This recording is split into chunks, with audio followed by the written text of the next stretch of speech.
Hello, ladies and gentlemen. Welcome to the latest edition of the World Report. I'm Scott Crowfoot. Today's show is dedicated to one of our favorite radio stations gone out, KPSI. On today's report, new email hacks show the puppet master, George Soros, pulling strings all over this administration and likewise the world. Donald J. Trump proposes extreme vetting of Middle East refugees as President Obama continues to bring them in by the thousands. And one question, why is Uncle Joe Biden popping up out of nowhere? We'll give you our take. Our history segment, we'll talk to the man who met Hitler. And now to our top stories. Right on schedule as President Obama readies to leave office, his signature legislation, Obamacare, is poised to crash with Aetna, the latest casualty following United Health, Humana, and next Blue Cross and Blue Shield. Joining us is the economics blogger for USA Today Online, the World Report senior analyst, Maury Beschloss, whom you can follow at mbeschloss on Twitter. Maury, like clockwork, we talked about this years ago. Obamacare, it was designed to fail. They designed it so that the government could come in and put in single payer. Barack Obama even admitted it in 2007 and 2008 on a hidden mic. And here we go. Now Aetna's going to drop out because they lost $200 million and $400 million before that. You know, the worst thing about it is $1 trillion was voted by Congress about a month after Obama was inaugurated, and that money was supposed to go into infrastructure development, like Roosevelt did in the 1930s. Not a penny went into infrastructure. We still have bridges, dams, railroads, highways, deep need Our electrical repair. grid. Oh, electrical and pipeline grid. I mean, these are all things that should have been done with that money and would have hired hundreds of thousands of people that didn't go to work. Just like everything else with these guys, you listen to what they say and it sounds fantastic. You watch what they do and it's a complete 180. Just like Obamacare. Our premiums went up by 40 to 50%. I know mine's doubled. Most people that had coverage are going to lose it. You couldn't keep your doctor. You couldn't keep your health plan. And now all these other insurance companies can't make money. Well, everybody knew, anybody that had a brain cell or an IQ of over 50 knew that this was going to happen. But nobody stood in the way. This is the trouble with the United States today. There is no element, there is no group, are no individuals that stand in the way of the destruction of this country that's coming out of Washington. Not one Republican senator voted for it.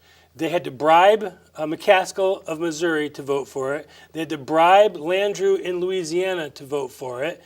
And they got it passed with just enough votes.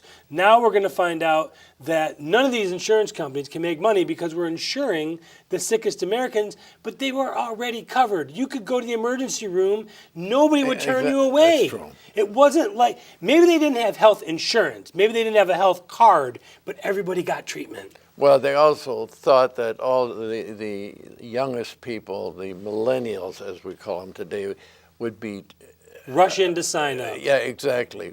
Why should they? I mean, when I was young and good health, what do I care about insurance? I mean, after I was in business already, I didn't care about it. I knew I was in good shape. That happens as you get older. You begin to understand you better get some insurance if you know what's good for you. So if you hear all this talk by the Republicans about repeal and replace, and that's all grandstanding theater because they never really did anything to try and stop it. They had the power of the purse. They did nothing. What could you do after 5 or 6 years that this has already been implemented? You can't repeal it, can you? If you have Hillary in the White House, who will control the Supreme Court, there's no chance. So if you did repeal it, how could you replace this plan? I mean, what could you make out of this to make it work? You would almost need somebody with a heavy hand of a dictator in order to get it done. Executive orders. There's more executive orders have come out of the White House than all the presidents put together before that. The executive order has become a basis for what may happen in the future, allowing a dictator to take over this country by still staying within the framework of the Constitution. Now, if we were to go to a single-payer healthcare system, I have some friends that argue for it, that think it's a great system, and I have a lot of other friends that say, no, it's horrible. What's your take on It's single horrible. It's the quality, the level of health care would become so low and so minimal. But wouldn't it be just like Medicare but expanded to everybody? Not quite. I mean, Medicare is still kind of limited to people over a certain age, and they usually don't. Dental is not included normally, and Hearing aids, hearing chiropractic, aids, there's 20%. yeah, ocular, this kind of stuff. Right. No, and where do you think our doubling of our debt in the last 8 years came from? We went from $10 trillion when Bush left office and everybody hated him for getting us into a doubling of his debt. We're lucky right now that interest rates are so low so that even the $20 trillion, which will be on the books when Obama leaves office, will not generate the huge amount of funds that would have happened 5, 6, 7, 8, 9 years ago. You know, you would be talking, right now you're talking roughly 2% that is paid out as interest on our basic principal in our Treasury debt. So it doesn't, it's big, but it's not as big as it would be if it was 5 or 6 or 7%. And that's partly the government's manipulation as well. I mean, Of course it is. They set the rates, and that's probably why they've kept the rates at almost zero, because it keeps the interest so low. I don't quite buy that. I think they were lucky. That's all. Lucky that our economy is growing at less than 2% a year. Okay, so back to our top story.